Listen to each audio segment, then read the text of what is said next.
The live TV, सच सबसे आगे। नमस्कार, आदाब। मैं हूं अबुल नसर इकबाल। देश में पिछले 4-5 सालों से या 6 सालों से जो सच्चे पत्रकार हैं, उनको दबाने का, डराने का जो सिलसिला चल रहा है वो लगातार जारी है। और उसकी एक ताज़ा मिसाल आज हम आपके सामने पेश करेंगे सिद्दीक कप्पन की। सिद्दीक कप्पन, अगर आप नहीं जानते तो मैं उनके बारे में थोड़ा सा आपको बता दूं, उनका तारुफ दे दूं। सिद्दीक कप्पन एक पत्रकार हैं। एक मलयाली वेब पोर्टल है अजीम खाम, उसके लिए वो पत्रकारिता करते हैं, रिपोर्टिंग करते हैं। और उनको उस वक्त गिरफ्तार कर लिया गया था जब वो पिछले साल अक्टूबर में हाथरस गैंग रेप पर रिपोर्टिंग के लिए मथुरा आए थे। उसी वक्त उत्तर प्रदेश पुलिस ने उन्हें गिरफ्तार किया, उन पर यूएपीए लगाया।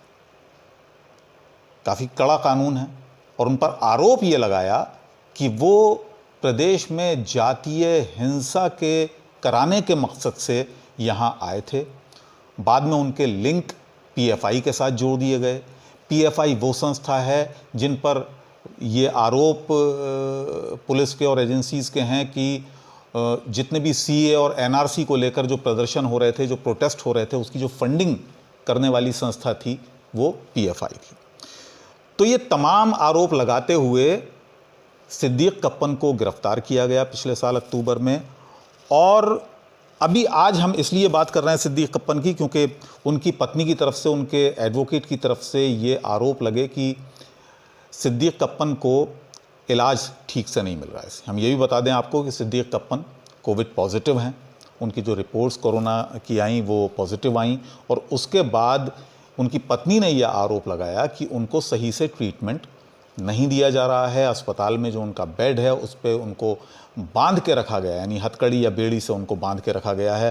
टॉयलेट नहीं जाने दिया जा रहा है। पिछले साल भी ऐसे आरोप लगे थे जब उनके वकील ने ये आरोप लगाए थे कि उनको मारा पीटा जाता है कस्टडी के दौरान, और उनको डंडों से भी मारा गया। उनको बाकायदा ये भी लिखा रिपोर्ट में कि उनको पहले चश्मा उतारा गया उनका और उनके थप्पड़ मारे गए। तो ये तमाम आरोप भी उनके वकील की तरफ से लगे। फ़िलहाल जो सिचुएशन है वो ये है कि वो हॉस्पिटलाइज हैं और उनका ट्रीटमेंट चल रहा है।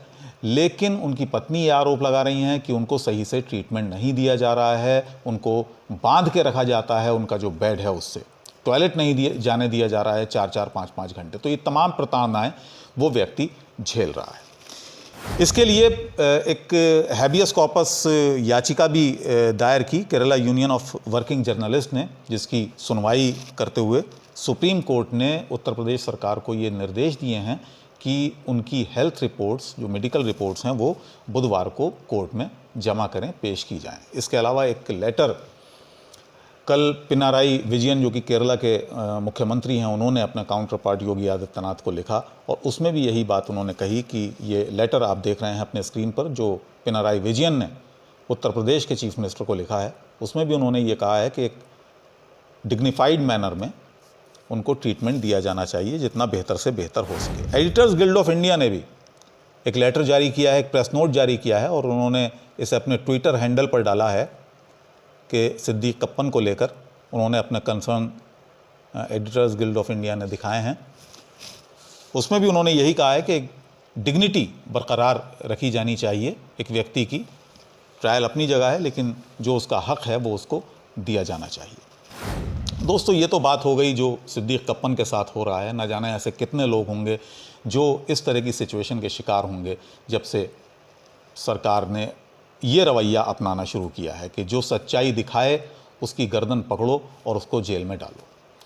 एडिटर्स गिल्ड ऑफ इंडिया ने एक और कंसर्न लिखा है, जो मौजूदा अभी जो सिचुएशन चल रही है कोरोना को लेकर, और जिस तरीके से मुख्यमंत्री योगी आदित्यनाथ ने, उत्तर प्रदेश के मुख्यमंत्री हैं, उन्होंने कहा कि जो कोई भी ऑक्सीजन को लेकर अफवाह फैलाएगा या ऑक्सीजन की जो सिचुएशन है उसको दिखाने की कोशिश करेगा, उसकी संपत्ति जब्त कर ली जाएगी। वो कंसर्न भी एडिटर्स गिल्ड ऑफ इंडिया ने अपने इस प्रेस नोट में जारी किया है। तो आप कुल मिला के सिचुएशन देखिए, सिचुएशन को समझने की कोशिश कीजिए। या तो वो पत्रकार हैं जो सरकार की हाँ में हाँ मिला रहे हैं, वो सब जानते हैं किस तरीके से, जो आप भी टेलीविज़न देखते हैं, तमाम लोग टेलीविज़न देखते हैं, और जिस तरीके से सरकार बड़े बड़े ऐड चलाती है और पानी की तरह पैसा उन एड्स में बहाया जाता है। और उसके बाद जो सिचुएशन होती है, जो मीडिया जो दिखाता है, हालात जो दिखाता है, जो ज़मीनी हकीकत से बिल्कुल परे होते हैं। और दूसरी हकीकत ये है कि जो सोशल मीडिया के ज़रिए आप तक पहुंच रही है, छोटे छोटे चैनल्स, यूट्यूब के ज़रिए या फेसबुक, ट्विटर के ज़रिए जो जानकारियां लोग आप तक पहुंचा रहे हैं, वो बड़ी मानाखेज़ हैं। उनमें जो सच्चाई है, उनमें जो एक दर्द है, जो जनता का दर्द है, जैसे हम अभी मौजूदा हालात आप ले लें, जो अस्पतालों में जो हालात हैं, जो शमशान में, कब्रिस्तान में हालात हैं, जिस तरह से ये भी आरोप लग रहे हैं कि जो सिचुएशन है उसको दबाने की सरकार कोशिश कर रही है, जो सच्चाई है उसको दबाने की कोशिश कर रही है, जो नंबर्स हैं उनको दबाने की कोशिश की जा रही है। तो ये तमाम चीज़ें जो शिकंजा कसने की एक कोशिश सरकार की है, उसकी जितनी भर्त्सना की जाए, और ये भर्त्सना करने का जो जिम्मेदारी है, जो कर्तव्य है, सिर्फ पत्रकारों का नहीं है दोस्तों, ये हम सब का है, ये हर नागरिक का है। जिस तरह से प्रताड़ित किया जा रहा है पत्रकारों को, जिस तरह से डराने धमकाने की कोशिश हो रही है पत्रकारों को, और लगातार हो रही है, और कार्रवाइयाँ भी की जा रही हैं,